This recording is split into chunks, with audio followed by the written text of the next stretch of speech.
Welcome back to Worlds Without Warning. I'm Jon Negroni, and this is where original short fiction comes alive through the voices of their creators. Each week, we bring you stories from Etc. Literary Magazine, tales that surprise, challenge, and hopefully transport you to worlds you never expected to find.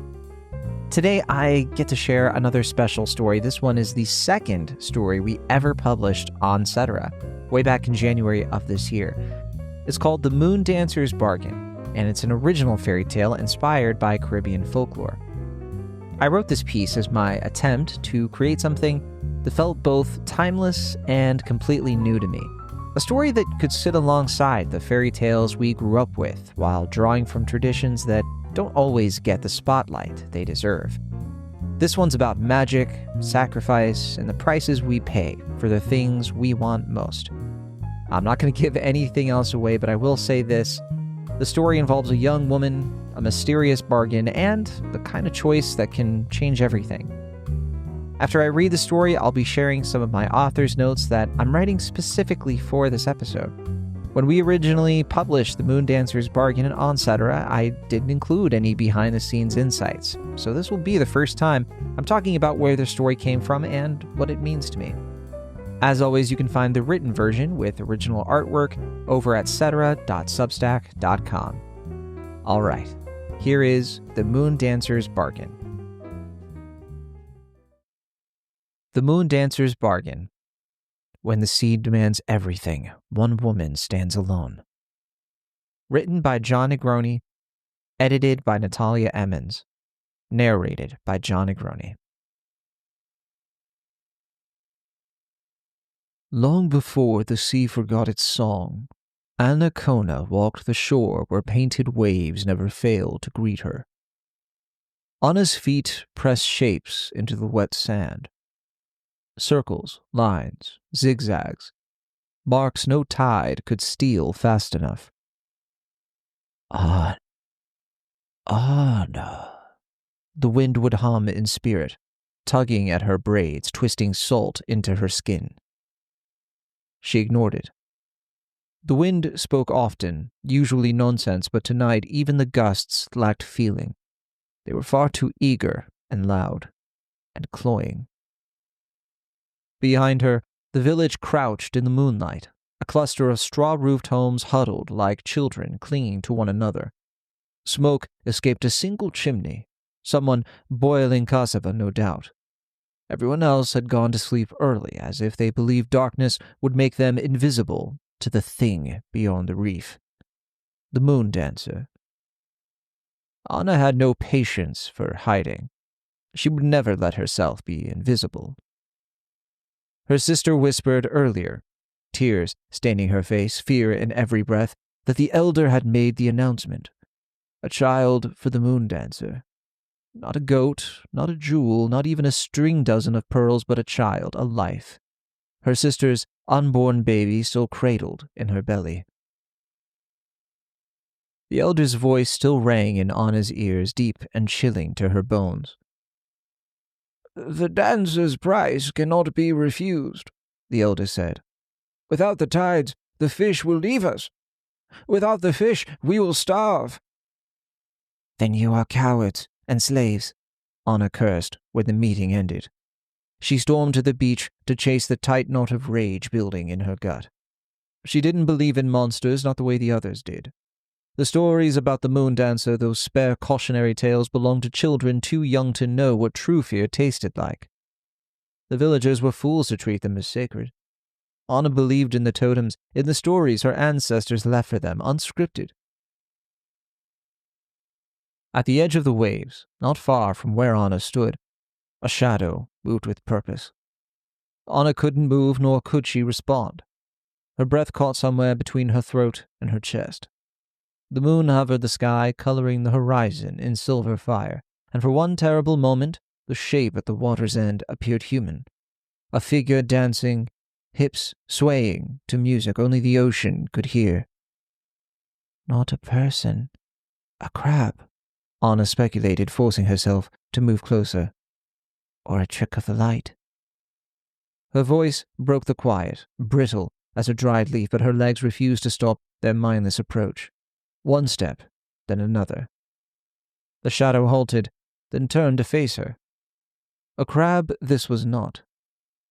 The moon dancer smiled at her, brilliant teeth like sunlit coral, yet eyes deeper than the darkest sea trench. The smile stretched wide, neither kind nor cruel, but more resembling the curve of a conch shell split clean in two. Its movements glistened, shifting faster than a blink. One moment, it mimicked the swaying to a tambour drum, hips rolling as if the waves themselves had taught it the dance. The next, it stretched impossibly tall, arms reaching like mangrove roots climbing towards some unseen light.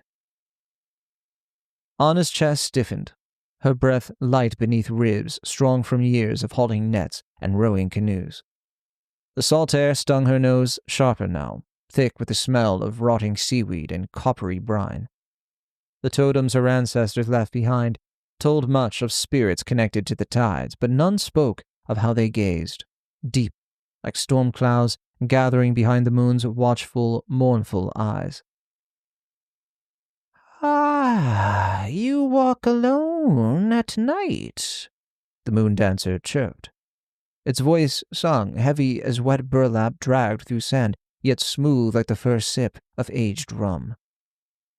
"Bold or foolish, or maybe something else I do not know. Tell me, little one, which are you?" Anna planted her feet into the soft shoreline, as if daring the waves to wash her away. "I am neither bold nor foolish. I am a woman with questions." The dancer tilted its head, the movement bird-like, and the moonlight revealed skin both dark and iridescent, glinting like the scales of a lionfish. "Questions?" it repeated, tasting the word like sweet coconut milk. "Ah, you are one of the curious ones. They walk the quickest into the jaws they do not see." "Or they find answers," Anna countered. Her voice held firm, though her fingers trembled, nails digging into her palms. She would not flinch. She'd learned to face the sea's fury before she could braid her own hair. "Moon dancer, I humbly ask you, why does the village owe you a child?" The dancer chuckled, soft at first, then growing like thunder rolling across a distant sky. It bent low, its face inches from hers now. The scent of salt and decay filled her nose. "Oh?" it asked, the words soaked in amusement. "The village owes nothing, little one. They offer willingly year after year. That is the deal struck long before your bones carried mirth and your lungs spewed breath." "You take because they're afraid," Anna said, her voice louder now. "Afraid of losing fish. Afraid of the tide turning against them." "And their fear feeds the very same tide," the dancer replied. "Fear keeps nets heavy and bellies full. Would you rather their rivers run dry, let storms shred their crops?" Its gaze flicked to her hands, rough and calloused from a lifetime of bitter work. "Or would you give them something better? I wonder what such a thing might be." Anna thought of the village, the children with laughter as bright as the sunrise, her sister clutching her belly as if holding both life and despair in her hands. Her anger churned, but beneath it lay something even hotter. "They give because they don't know any better," Anna said. "But I do." The dancer's face crinkled, something wicked lurking beneath its smile. "And what would you give me, brave and curious woman, to set them free, to gift them all they want and more?" The words broke the storm in her pounding heart, her blood roaring in her ears. Her ancestors had always warned against bargains with the undying. Give them too little, and they would devour you whole. Give them too much, and you'd have nothing left to call your own. But Anna refused to back down, not now. She drew in a slow breath, her mind racing like an outrigger slicing through choppy waters. "I'll offer you something no one else has dared," she said, her voice as calm as the morning mists. "I come not with fear or a life of a child, but I will gift you knowledge." The moon dancer leaned closer, curious now, its shimmering body coiling like sea vines around a coral reef. "Knowledge," it echoed, the word tasting foreign on its shadowed lips. "And tell me, what would you know that I do not already hold, brave woman of salt and wind?" Anna's chest rose, breath held tight like the swell of the ocean before a hurricane's roar. "You think the people here need you. That without you they'd crumble and starve. But they don't need fear of you to survive. They don't need you." The moon dancer straightened, its silhouette stretching until it towered over her, its radiance spilling into the sea. The waves responded with a gurgling gasp, as if the ocean itself hungered for more of her words. "Bold claims," it said, its voice carrying a jagged rasp now, a hint of something old and untamed, as if it remembered being in this moment before. "Your courage amuses me, but courage does not fill nets and bellies, nor does it turn the tides that bring men their fish." Anna stepped closer, her toes brushing the froth of sea foam. "You've chained the village to your games for so long, they've forgotten how to stand without leaning on your bargains. You keep their stomachs full, but their hearts hollow." Her gaze didn't waver, though her pulse thudded like a drum in her ears. "Let me face you, on their behalf, a single challenge. If I win, you leave this island forever, no more demands, no more fear. In such, the knowledge you gain will be twofold. A village can rise against you, and a brave and curious woman can best you." The dancer laughed again, but this time the sound carried dark scrapes of stone against stone. And tell me, what if you lose, brave woman? What will I take from you?" Anna could feel the humid air preceding a downpour, threatening to flood her thoughts and soul. What could she offer? What did she have that the moon dancer could possibly want? Knowledge would not work twice. The answer came to her as clear and palpable as the call of coqui frogs at dusk. She straightened her spine, let her voice ring out with measured purpose. "If I lose, I'll give you what you can never have. My memory, every trace of me gone. My sister will never speak my name, my people will forget my face, not a whisper of Anacona will remain. I will be a ghost with no past." The dancer tilted its head, the wisp in its eyes harsher now. "Clever, clever. You tempt me with something rare, yes. A nothingness so complete it could make even the gods you do not believe in weep." Its form swelled again, smaller now, more human in shape, though its glow never dimmed. It stepped closer, the sand beneath its feet undisturbed. "I accept your wager. Our dueling dance begins with the tide." The ocean stilled, the restless waves drawing back as if the sea itself only had time to watch and observe. Anna's breath went shallow. The moon dancer raised one hand, a shape half seen in the moonlight, and the rhythm began. Slow at first, persistently precise as a resting heartbeat. "Dance with me, brave and curious woman of salt and wind," it said, its voice soft but eager, "and we'll see if your defiance can outlast the moon's dominion." The moon dancer's swinging lilt began low, as if matching the sturdy hums of the earth beneath the island. A hum Anna could feel in her thoughts and out to her chest and down to her toes. The sound grew and grew, layered now with a gentle hint of wind threading through palms, the hiss of waves returning to shore. Anna recognized this sensation, this dance, the opening steps of ballet of which the elders taught children to mark celebrations and endings, feet that stomped out stories, hands that curved the air into prayers. Anna thought long and hard. Her own body knew the steps like the tide knew its pull, but this dance bore no ecstasy. It unleashed ferocity, its shadows uncontrollable. Her feet moved away, heels digging into the sand, carving shapes into the shifting earth. Even if she may vanish past the night, her prints in the sediment would remain. "You begin like the older ones taught you," the moon dancer murmured, gliding across the sand with a grace that defied human limits. Its movements stretched like the arc of a fishing net, fluid and certain.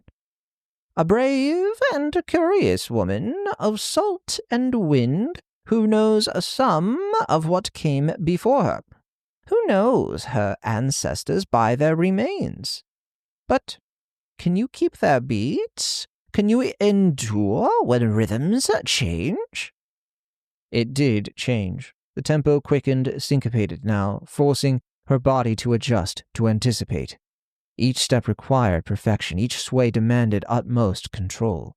Sweat beaded her forehead as her arms lifted, tuning her body to the drum's voice.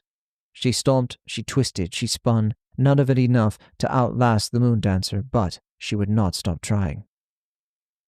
Anna's gaze drifted to the moon hanging ponderous in the sky, then back to the dancer who bared its power. Its form swirled, liquid light coalescing into something both ancient and eerily childlike.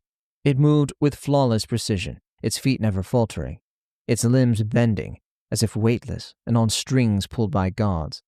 Even the tide responded, surging forward to the beat and soaking her ankles before receding into the void harmony. Anna stumbled, nearly losing her balance as the water dragged at her footing.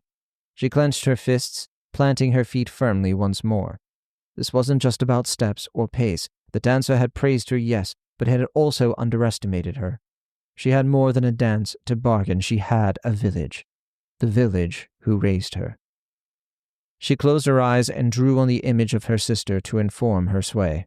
The baby in her belly, the soft kick Anna had felt beneath her palm mere days before.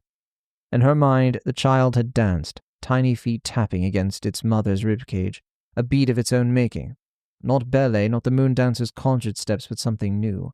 A future no one else could possibly know or anticipate, or bemoan as inevitable. Anna's movements gentled, her hips flowing with the waves of the sea, her arms swaying to the grace of the breeze. She didn't try to match the dancer's pace. She let herself slip into the cadence and tune of the unborn child, the pulse of life yet to be. The moon dancer paused mid-step, its crooked form wavering, the flawless symphony of its movements unraveling. Its eyes narrowed, watching Anna closely now. "You change the beat," it said before short, roughened breaths. "Why would you do something such as this?" Anna spun, arms wide, her bare feet slapping the sand as if claiming it. "Because not every dance belongs to you," she said, her voice loud enough to reach the sky. "This one belongs to her." She pointed to the village behind her, to the child waiting to be born. "She deserves a time born of joy and possibility for what's to come, not fear of what's already due." The dancer lunged forward, its form blurring, but Anna didn't feel the pressure, the intimidation. She moved faster, her steps unpredictable now. Sharp turns, sudden pauses, her arms and legs twisting in ways no tradition dictated. The tempo she followed had no rules to it, no marking of something tested and observed, only expression and melody, a performance with an audience of one. The dancer stopped. Its lit body creased, the edges breaking apart like foam on the tide. "You dance with more than feet," it said, its voice quieter now, almost mystified. "Your heart moves with you." Anna didn't stop. She spun faster, her arms outstretched like the wings of a frigate bird piercing the sky. She danced until the ocean itself slowed, the waves no longer crashing to meet her. The tide, so begotten to the moon dancer, eased back, as if in surrender. When she finally stopped, the moonlight on the sand grew dim.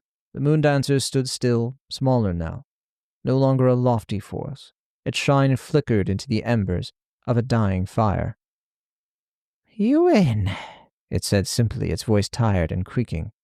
"What's yours is yours, and no longer mine." Anna stood tall, though her legs quivered, her chest heaving with exertion.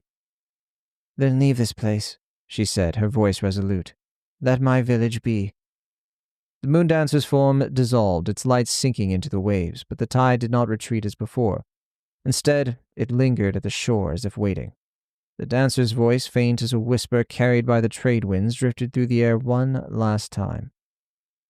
"You have unbound the bargain, Anacona, but the sea will give only what is respected unto it. Tell your village what I know. Take no more than they need, or the ocean will answer in kind." The waves powered forth briefly, covering Anna's feet, and pulled back, leaving the sand smooth and untouched, and the Moondancer fully gone. Where the water receded, small fish darted in the shallows, their silver bodies catching the early morning light. Anna dropped to her knees, the consequences of the night's long battle finally settling over her. Her sister rushed to her side, kneeling and wrapping her arms tightly around her. "You did it," she murmured, her voice trembling. "We all saw it. The Moondancer is gone." Indeed, what felt like minutes had likely been hours, and much of the village stood there now, gazing at Anna as she shook her head, though her exhaustion pressed hard against her. "Not completely," she said.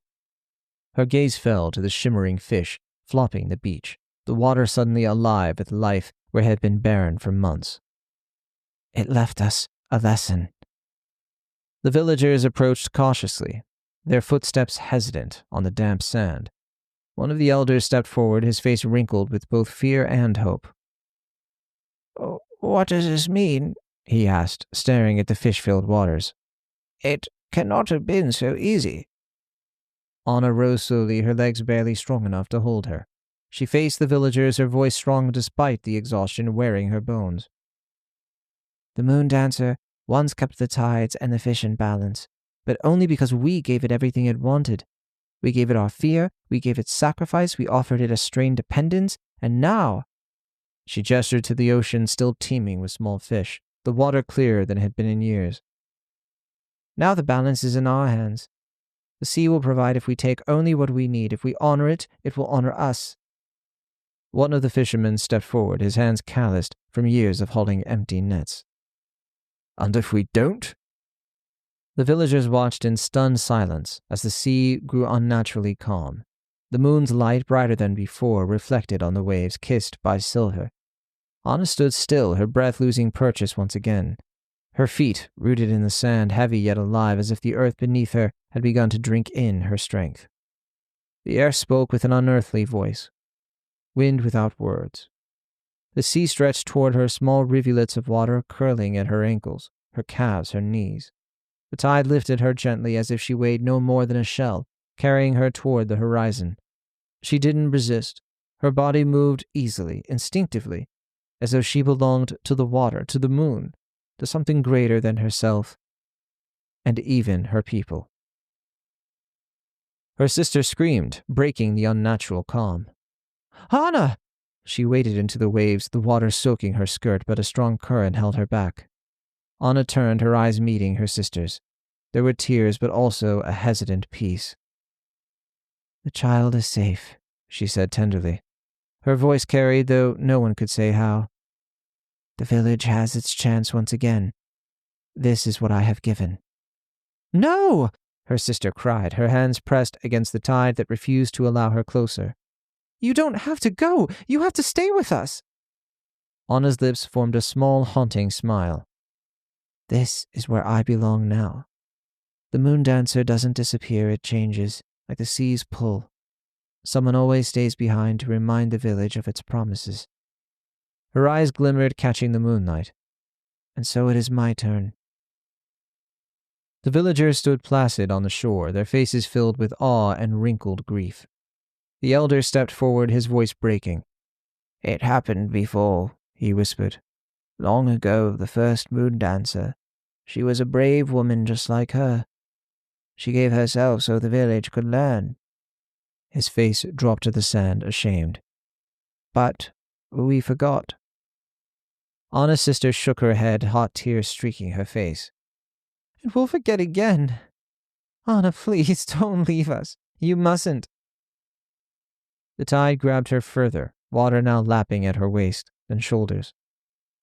"Teach the lesson this time," Anna said, her voice growing distant, her outline joining the softest light. "And teach it well." The sea rose higher, enveloping her in glittering light. Her skin caught the moon's fire, her edges blurring, her form shifting.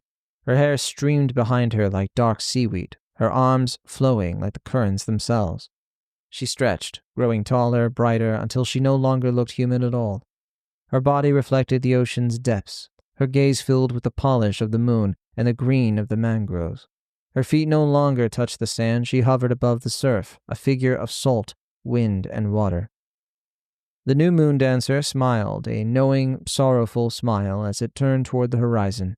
With the sweep of its arms, the waves crested around her, the ocean now brimming with life and promise.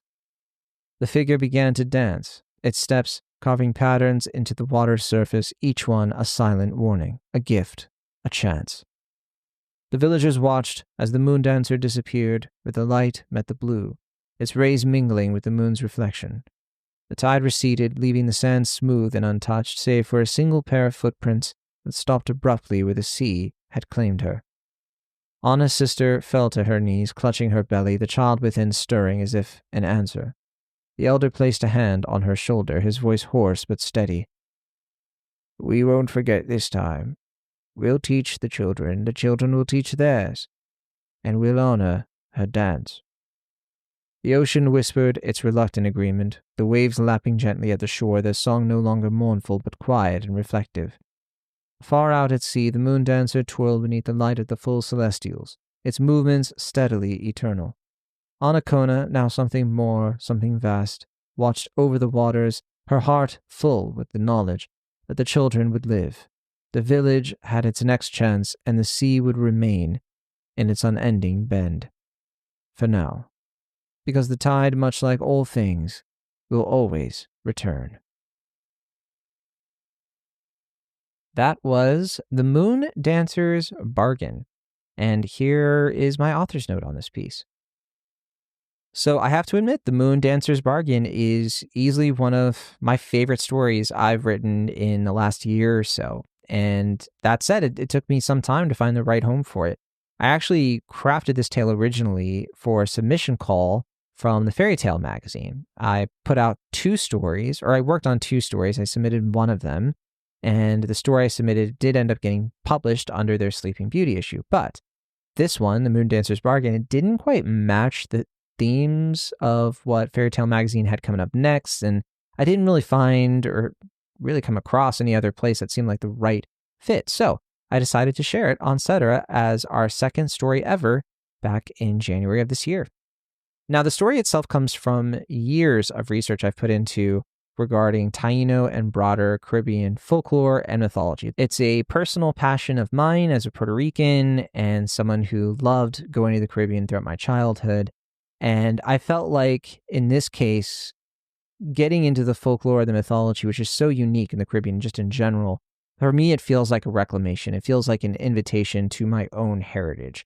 And so while The Moon Dancer's Bargain is an original fairy tale and not a retelling, it is rooted in actual, real mythological textures from the Caribbean itself, especially in the reverence for the sea, the ancestral power of memory, and the compelling role that women often play in oral traditions across the region, particularly in villages like what we see here. That said, Anna's story is fictional, obviously, but her spirit, to me, echoes real women in my own lineage and beyond. And these are the matriarchs who would resist dogma, who would question foreboding assumptions about what makes society great, right? And who would protect the next generation even when no one else will, either through totems, or leaving things behind and preserving that history, a history that to this day is hard to get back, what has been lost, through time and genocide and colonialism. So writing this was my way of asking what it means to break a cycle and to redefine sacrifice in this context. And of course, to create new stories from the salt and the wind of these tales that I've inherited and a lot of other folks like me have inherited. This is also a fun exercise in me being able to use a literal dance-off as the climax of a story. I'd never done that before. But even disregarding the cheekiness of that concept, I wanted the dance itself to feel alive. I wanted it to buck typical choreography.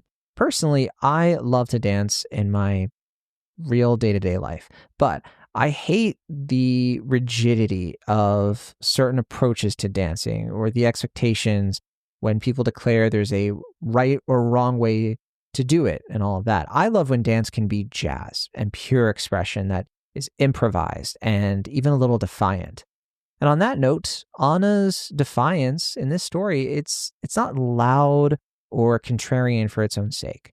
It's purposeful. She doesn't try to destroy tradition like we see in so many of these types of subversive stories tackling non-Western mythologies, but rather she reshapes the tradition in a way that works better for her and the people she cares about. And I think there's something deeply Islander in that impulse to honor memory as readily as we reconstruct it.